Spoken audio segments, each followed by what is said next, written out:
सब कुछ उसे सौंप दिया है। लेकिन सब कुछ सौंपने के बाद भी बंधुओं, जब इस शरीर से आत्मा निकल करके जाती है, आहा, हम लोग अनुमान लगाते हैं कि कब निकले होंगे प्राण, कब निकली होगी आत्मा, लेकिन वो परमात्मा जब बुलाता है ना इस आत्मा को, ये आत्मा उस परमात्मा की ओर खींचती है, मानो वो सच्चा पति इसका वही है। पहले माताएं गाती थी ना, काहू दिन प्रियतम लेवे आवे गो सांची मान सहेली। तो हमारी आत्मा का प्रियतम कौन है? विचार करने वाली है। हमारी आत्मा का सच्चा प्रियतम वो परमपिता परमात्मा है। हमारा पति कौन है? हमारा पति वही है। मेरी माताओं, आप लोग कहती हो कि सांसारिक पति हमारे पति हैं, लेकिन नहीं, हमारा सच्चा पति तो वही है। और वो केवल आपका ही पति नहीं, वो इनका भी पति है, वो हमारा भी पति है।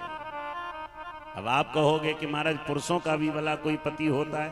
अब ये हमें तो नहीं मालूम, लेकिन शाम को जब ये आरती करते हैं तो ये सब गाते हैं, तुम हो एक अगोचर। कोई ये नहीं कहता कि केवल माताओं के प्राण पति, केवल बहनों के प्राण पति। क्या कहते हैं? बोले सबके प्राण पति। और किस विध मिलो दया में तुम सो मैं कुमति। ओम जय जगदीश हरे। हमारी आत्मा का सच्चा पति अगर कोई है तो वो परमपिता परमात्मा कृष्ण है। और जब भी वो बुलाता है, पता नहीं है कौन से द्वार से निकल के चली जाती है। अभी एक परीक्षण किया गया था कुछ दिन पहले, एक व्यक्ति मरने वाला था तो उसको कांच में पैक कर दिया। बोले हम ये देखेंगे कि जब ये व्यक्ति मरेगा तो इस कांच की कोई हरकत होगी कि नहीं। तो ज्यादा कुछ तो नजर नहीं आया। वो व्यक्ति के जब प्राण निकले तो एक सुई की बराबर कांच एक जगह से क्रैक हो गया, चटक गया। लोगों ने समझ लिया ये मर गया, और खोल के देखा तो वास्तविक कितना सूक्ष्म रूप है। लेकिन बंधुओं वो बुलाता है। एक गीत आपने बहुत पहले सुना था, हालांकि फिल्मी गीत है, लेकिन उसके जो शब्द हैं वो मेरे कभी कभी दिमाग में आ जाते हैं। ना मैं बोली और ना मैं चाली, ओड़े गुदड़िया ओड़े गुदड़िया, मैं तो खड़ी थी सैया निकस गए, मैं ना लड़ी। ओ सैया निकस गए, मैं ना लड़ी थी। सैया निकस गए, मैं ना लड़ी थी। मैं ना लड़ी थी। सैया निकस गए,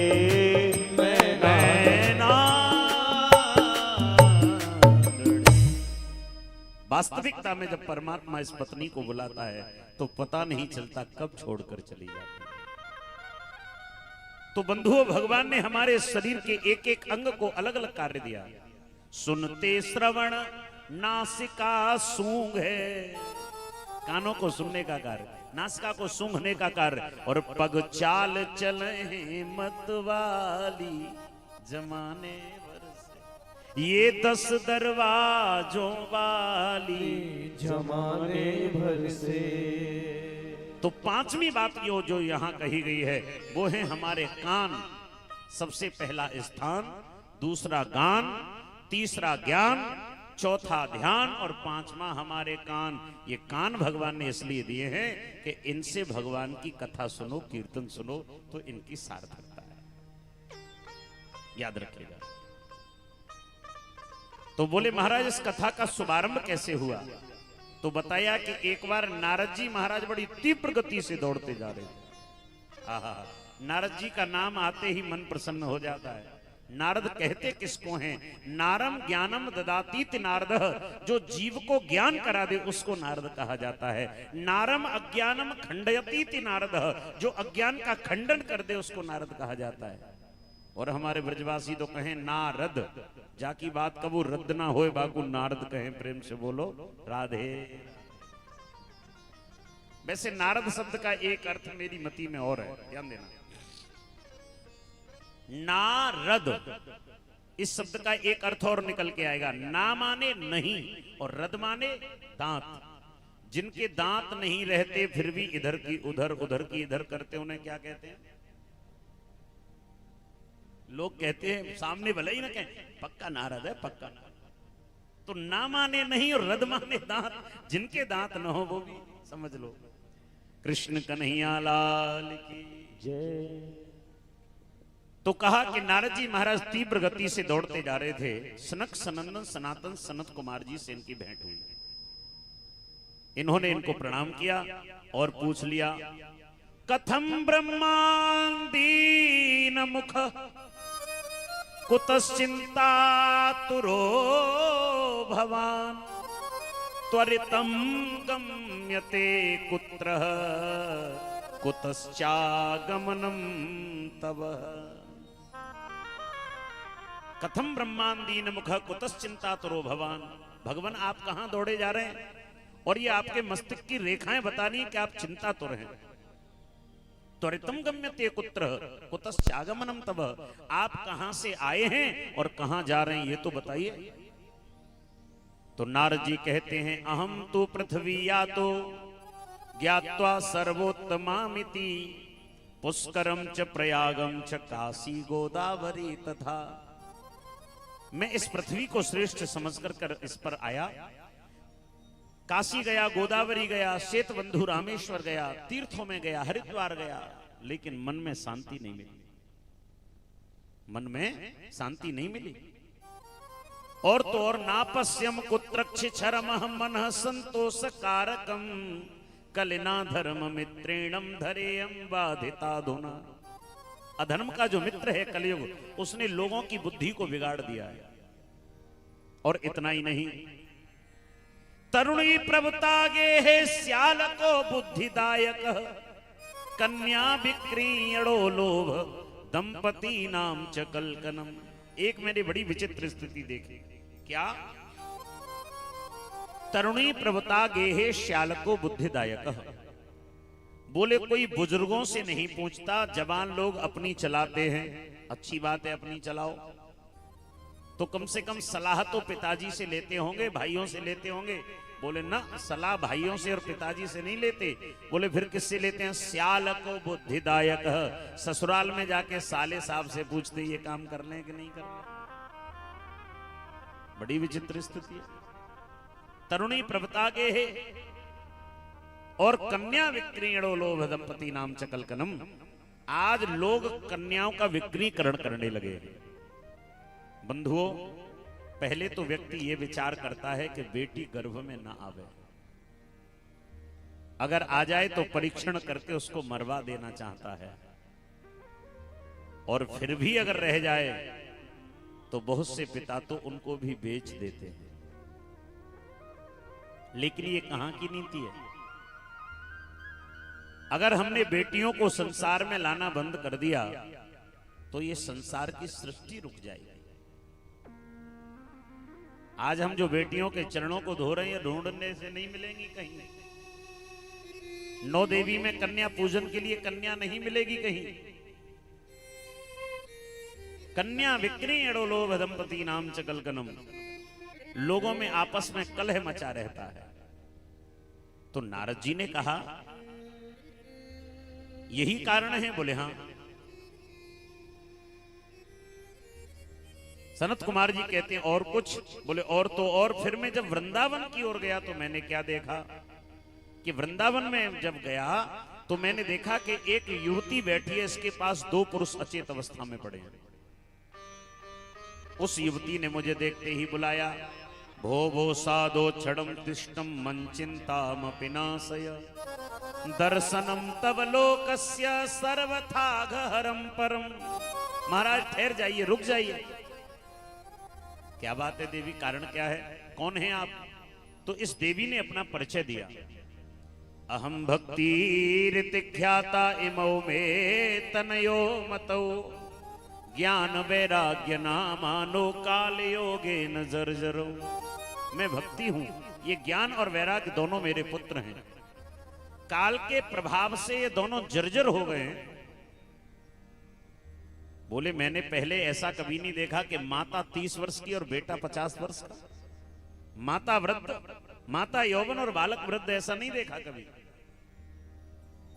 तो नारद जी कहते हैं मैं उसी चिंता को लेकर के चिंतातुर हूं। तो बोले उनकी चिंता दूर करना चाहते हो? बोले हाँ। तो बोले आपने उन्हें भागवत की कथा सुनाई?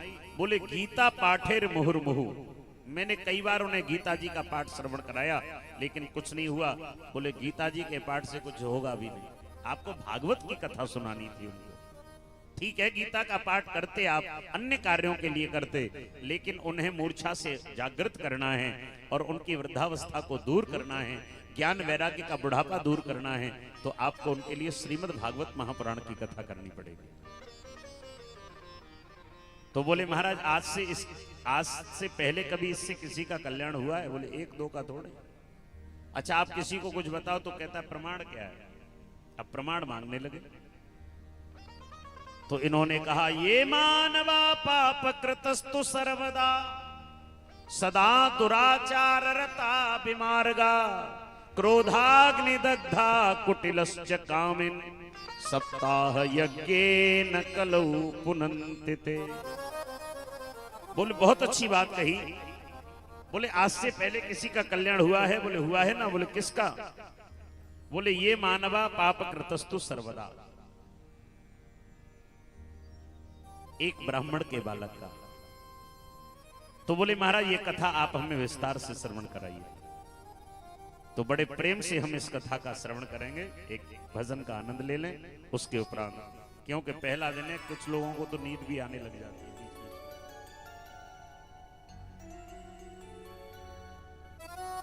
हो मेरे इस पगले मन को आधार चाहिए। दोनों हाथों की ताली सेवा करते हुए, अरे मेरे इस पगले मन को आधार चाहिए और काली कमली वाला मेरा यार चाहिए। काली कमली वाला मेरा यार चाहिए, चाहिए काली कमली वाला मेरा यार चाहिए। मेरे इस पगले मन को, मेरे इस पगले मन को आधार चाहिए, काली कमली वाला मेरा यार चाहिए, चाहिए काली कमली वाला मेरा यार चाहिए।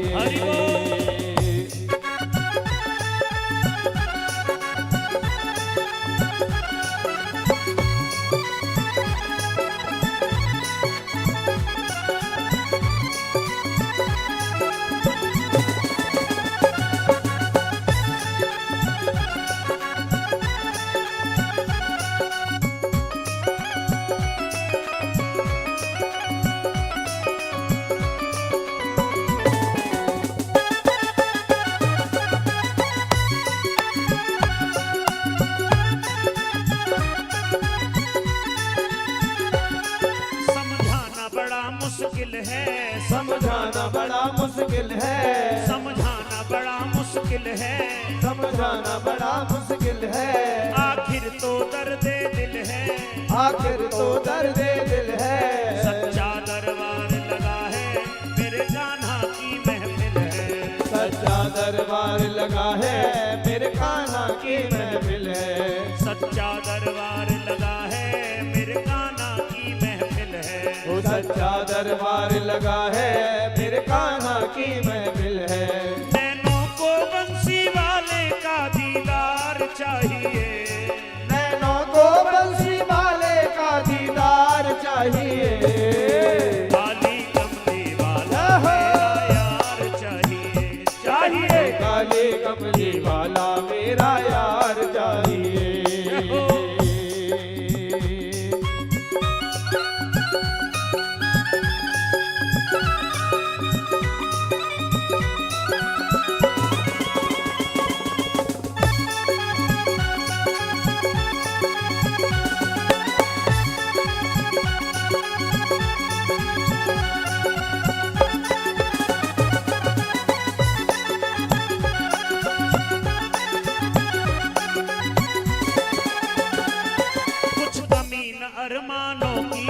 कुछ कमी न अरमानों की, तेरे इन दीवानों की, तेरे इन दीवानों की। मुझको मदहोश बनाए ये कटार तेरे नैनों की, मुझको मदहोश बनाए ये कटार तेरे नैनों की, मुझको मदहोश बनाए ये कटार तेरे नैनों की, मुझको मदहोश बनाए ये कटार तेरे नैनों की। दिल नाच उठे हो दिल नाच उठे वो सावरिया सरकार चाहिए, काली कमली वाला मेरा यार चाहिए, चाहिए। काली कमली वाला मेरा यार चाहिए। जय हो।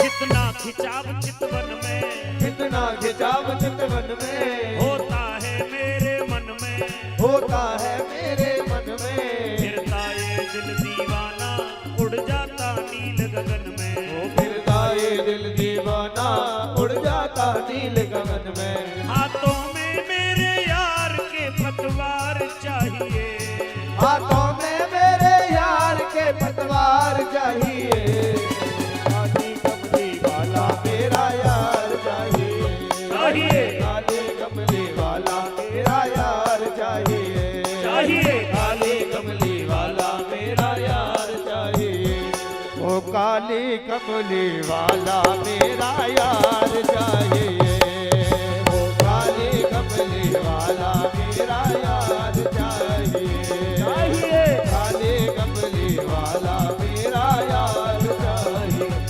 मेरा यार चाहिए, ओ मेरा यार चाहिए, मेरा यार चाहिए। कृष्ण कन्हैया लाल की जय। आए पुनः कथा प्रसंग से जुड़े। कहा क्या आज तक किसी का कल्याण हुआ है? तो इन्होंने कहा तुंगभद्रा तटे पूर्वम भूतपत्तनमुत्तमम् यत्र दभरणा स्वधर्मेण सत्य सत्कर्म तत्परा।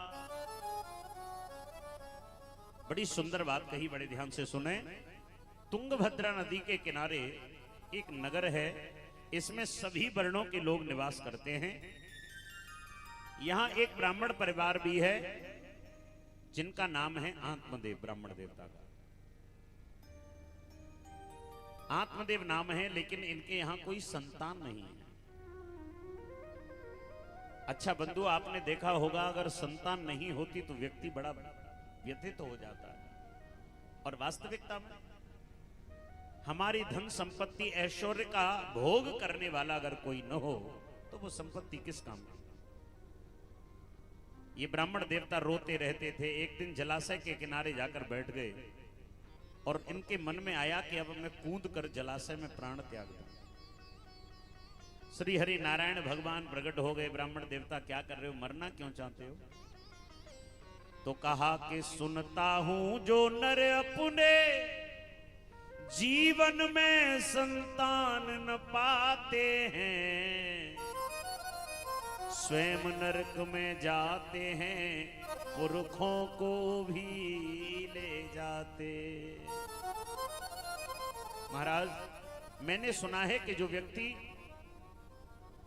संतानहीन होता है वो नरकगामी हो जाता है, और खुद तो नरक में रहता है, सो रहता है, उसके पूर्वज भी नरक में पड़े रहते हैं, क्योंकि उनका जल देने वाला, उनको तर्पण करने वाला कोई नहीं होता। इसलिए तो इन्होंने कहा महाराज मेरे पुत्र या पुत्री कोई एक बालक आ जाए। बहुत से लोग कहते हैं कि बेटा होना बहुत आवश्यक है, बेटी हो या ना हो। क्यों भैया, बेटा होना क्यों आवश्यक है? कुछ लोग कहते हैं बेटा नाम चलाता है, तो बेटी कौन सा नाम कटवाती है? बेटी कौन सा नाम कटाती है बताओ? एक बात याद रखना, बेटी को जो आप अपने हाथों से देकर चले जाओगे, उसके अलावा बेटी का कोई अधिकार नहीं रहता है। लेकिन वो बेटी जब जब अपने ससुराल से पीहर आती है, गांव की सीमा में पैर रखते ही उसकी आंखों में आंसू भर आते, मेरे माता पिता चले गए मुझे छोड़, अब तो मेरा इस नगर में कोई नहीं रहा। लेकिन समाज के लोग देखते हैं तो कहते हैं फलाने व्यक्ति की बेटी आ गई। लेकिन अगर ये कहो कि बेटा नाम चलाते हैं, तो पिताजी के मरने के 2 महीने बाद ही किसान वही लेकर पहुंच जाते हैं निकलवा के, लो वकील साहब ये लो, क्या करें, बोले दे देना लेखपाल साहब को, पिताजी को हटाओ और हमें चढ़ाओ। तो बेटा नाम चला रहे कि बेटा नाम हटवा रहे? बेटा नाम हटवा रहे। घर की दीवार पर नेम प्लेट बहुत पुरानी हो गई, बोले जर्जर भी हो गई, हटाओ पिताजी की बहुत पुरानी, अब हमारी चस्पा कर दो। बेटा बेटी एक बराबर, बड़ा न कोई छोटा है, फर्क जो समझे इन दोनों में वो नियत का खोटा है। नियत के खोटे को प्यारे तुम कहना इंसान नहीं, और दुनिया वालों हमें बता दो बेटी क्या संतान नहीं। कोई फर्क नहीं, बेटा हो या बेटी। तो आज आत्मदेव ने कहा महाराज मुझे एक संतान हो जाए। भगवान कहते हैं तुम्हारे मस्तिष्क की रेखा बता रही है कि 3 जन्म तक तुम्हारे संतान नहीं है। बोले फिर तो मैं तुम्हारे सामने ही मर जाऊंगा। भगवान ने कहा ये सामने मर गया तो और ज्यादा बदनामी होगी हमारी। एक भक्त को नहीं बचा पाए, इन्होंने कहा रुक जाइए, ठहर जाइए। भगवान ने एक फल निकाला और निकाल करके दिया, कहा इस फल को ले जाओ, अपनी पत्नी को खिलाना, पुत्र हो जाएगा। ब्राह्मण देवता बड़े प्रसन्न हुए और दौड़े दौड़े आए, आकर के पत्नी को फल दिया। अच्छा, जितने ज्ञानी ब्राह्मण देवता थे उनकी पत्नी उनके ठीक विपरीत दिशा में चलती थी। जब तक ब्राह्मण घर में रहते तब तक तो वो माता जी बहुत सेवा पूजा में रहती, और जैसे ही ब्राह्मण देवता घर से निकले उन्होंने लगाया ताला, पूरे गांव में एक पैर से घूम रही।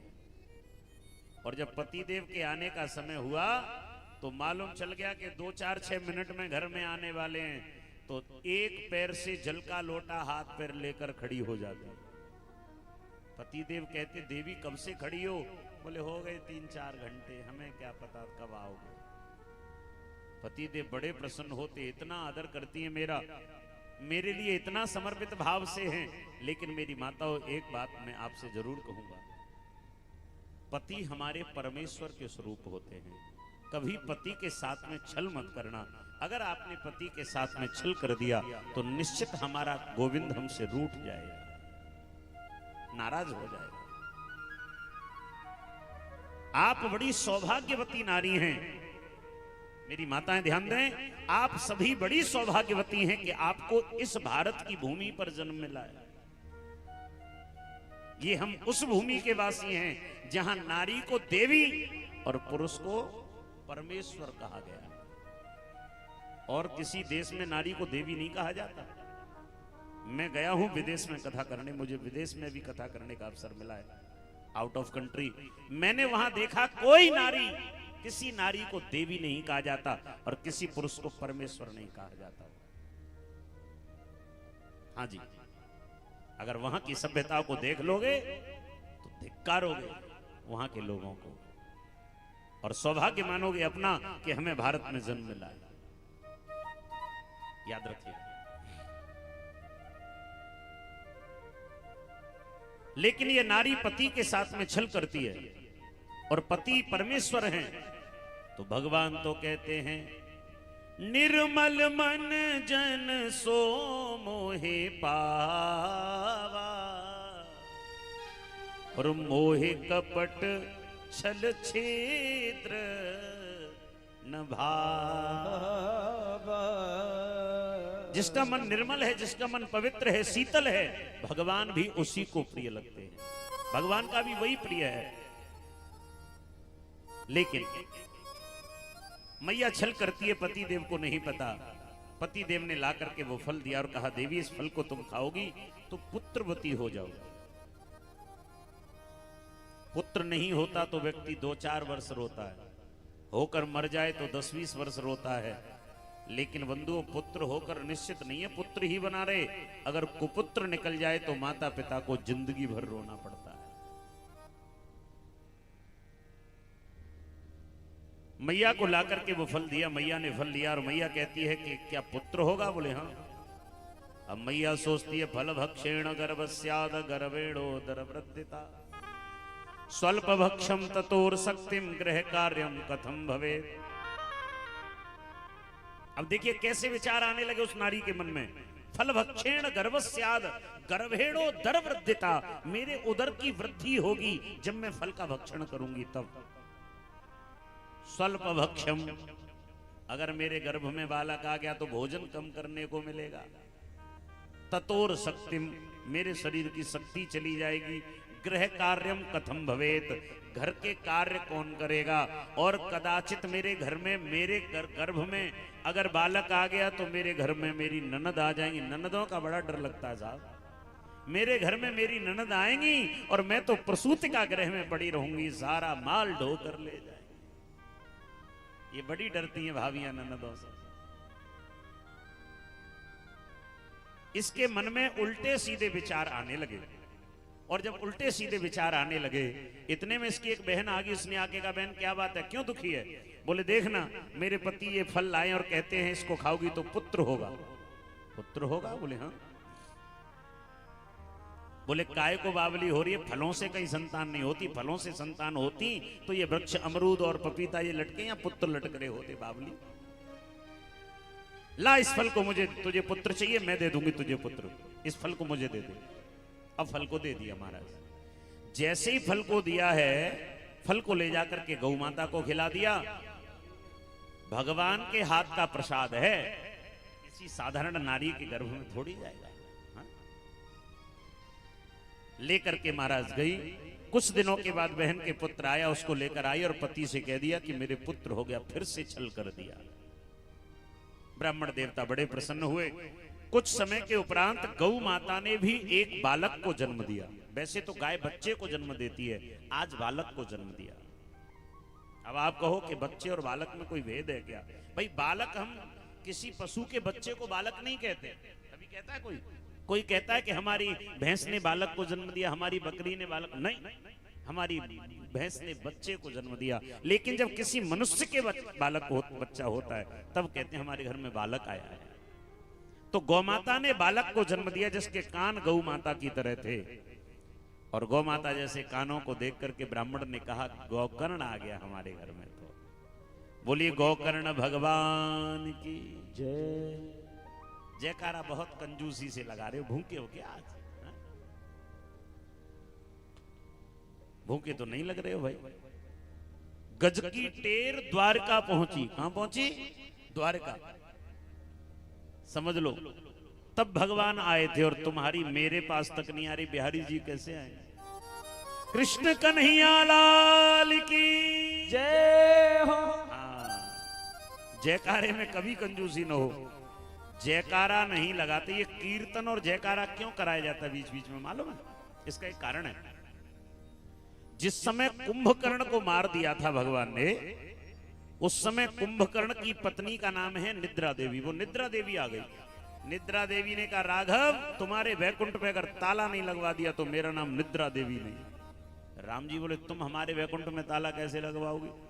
बोले जहां तुम्हारी कथा होगी वहीं भक्तों के नेत्रों पे जाके बैठ जाऊंगी, और नेत्रों पे बैठूंगी तो वो सो जाएंगे, और सो जाएंगे तो कथा नहीं सुनेंगे, कथा नहीं सुनेंगे तो वैकुंठ में कौन जाएगा?